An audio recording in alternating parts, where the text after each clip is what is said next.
images showing. 那鉴于当前叙利亚局势，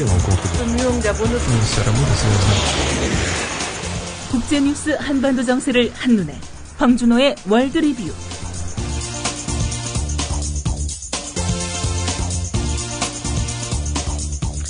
네, 지구촌과 한반도 정세 알아보는 기사들 확인해 보겠습니다.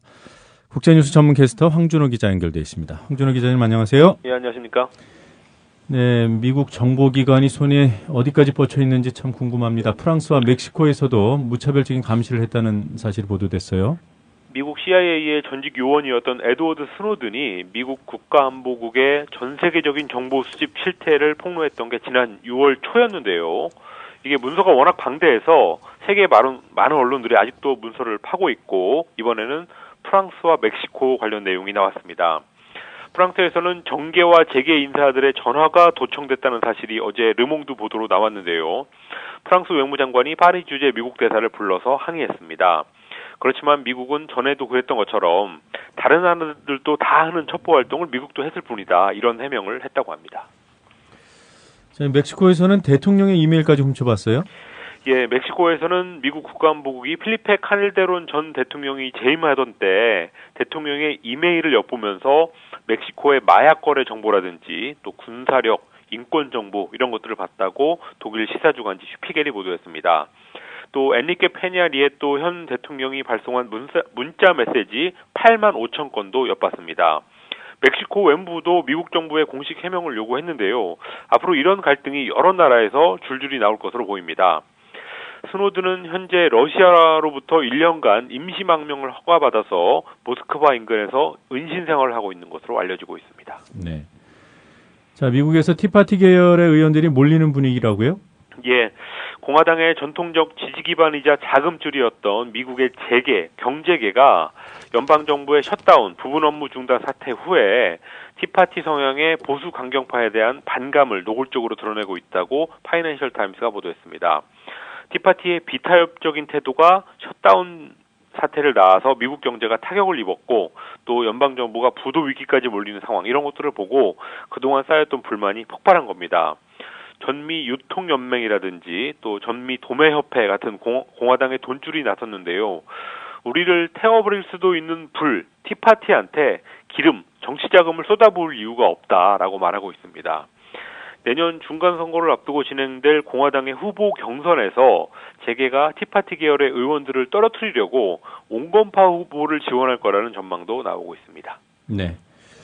이 공화당 내부적으로도 분란이 생기겠군요. 친기업 쪽이고 중도 우파 성향이었던 공화당 주류파 그리고 또 반면에 극우 세력인 티파티 이 두 양자 사이의 파벌 싸움이 이미 시작이 됐습니다. 내년 중간선거 때까지 이게 계속될 것 같고요. 특히 2016년 공화당 대선 후보 지명전이 가장 중요한 분기점이 될 걸로 보입니다. 공화당이 이런 모습을 보이면서 공화당 전체에 대한 부정적인 정서도 지금 확산되고 있는데요. CNN이 발표한 최근 여론조사를 보니까 공화당이 하원의 다수당이라는 점에 대해서 54%가 그거는 나쁜 일이다라고 답했는데 작년 12월에 43%였던 걸로 보면 나쁜 일이라는 의견이 11%포인트 이상 늘었습니다. 또 공화당이 하원을 장악한 2010년 중간선거 이후에 처음으로 50%를 넘었습니다. 반면에 오바마 대통령의 국정 지지도는 44%로 셧다운 이전하고 이후가 차이가 없었습니다. 네. 자, 중국이 무기 수출 시장에서도 강자로 떠오르고 있어요. 세계 무기 시장에서 중국이 미국과 유럽 같은 전통의 강호를 위협하고 있다고 뉴욕타임스가 보도했습니다. 중국의 군수업체들이 과거에는 소형 화기를 주로 팔았었는데 최근에는 미사일, 전투기, 호위함 이런 대형 무기 쪽으로 주력 수출품이 빠르게 바뀌고 있습니다. 가격이 싸고 또 품질도 나쁘지 않다는 점이 중국 무기의 강점입니다. 그리고 중국은 무기를 사가는 나라들과의 외교적인 관계 이런 것들을 따지지 않아서 남미나 아프리카 같은 신흥시장에서 특히 인기가 높습니다. 지난달에 북대서양조약기구 나토의 회원국인 터키가 미국의 패트리어트 미사일이 아니라 중국의 방공 미사일을 최종 계약을 결정해서 서방을 놀라게 했었는데요. 중국 군수 산업이 이렇게 성장하면서 미국이나 일본한테 큰 걱정거리가 되고 있다고 뉴욕타임스가 전하고 있습니다. 나토는 미국이 주도하는 군사동맹 아닙니까? 그렇습니다. 네, 이 나토 회원국 터키가 미국을 제치고 중국 무기를 샀다. 놀랍습니다. 예, 이 터키가 산 반공 미사일은 미사일 방어 MD 체제를 만드는 데 필요한 것들인데요.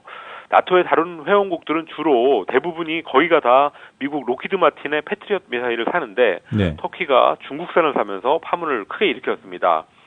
우리가 흔히 무기의 상호 운용성이라는 것을 얘기하면서 미국 무기를 계속 사야지만이 다른 무기 시스템하고 연동이 가능하다 이런 말을 많이 하는데 터키의 사례를 보면 그 말도 과장된 측면이 있어 보입니다.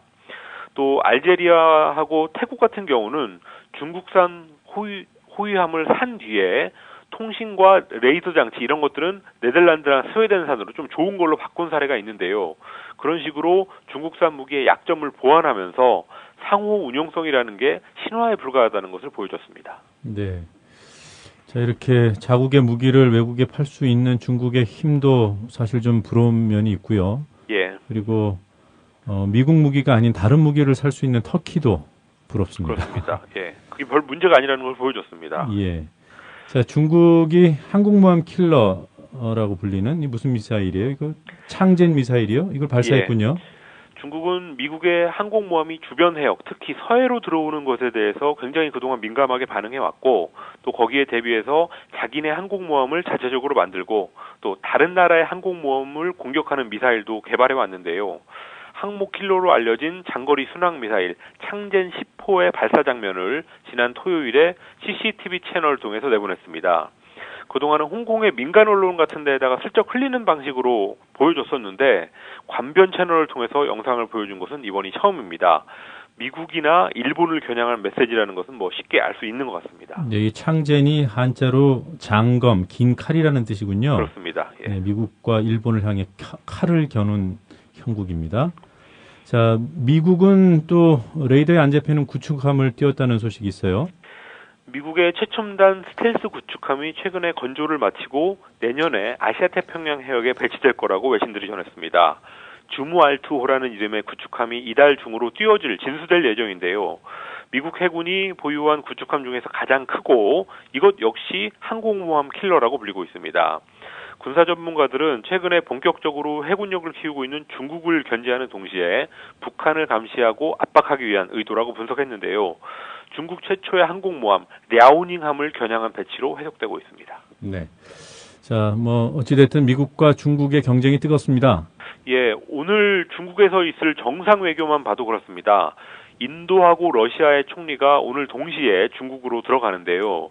미국의 아시아 복귀 정책에 맞서서 중국이 주변 대국과의 경제 교류 이런 것들을 확대하는 시도로 풀이되고 있습니다. 얼마 전에는 중국이 미국의 우방 베트남을 자기네 쪽으로 끌어들이는 움직임도 보였었는데 반면에 미국은 국내적인 정치 싸움에 발목이 잡혀서 힘을 잘 못 쓰고 있는 그런 시정입니다.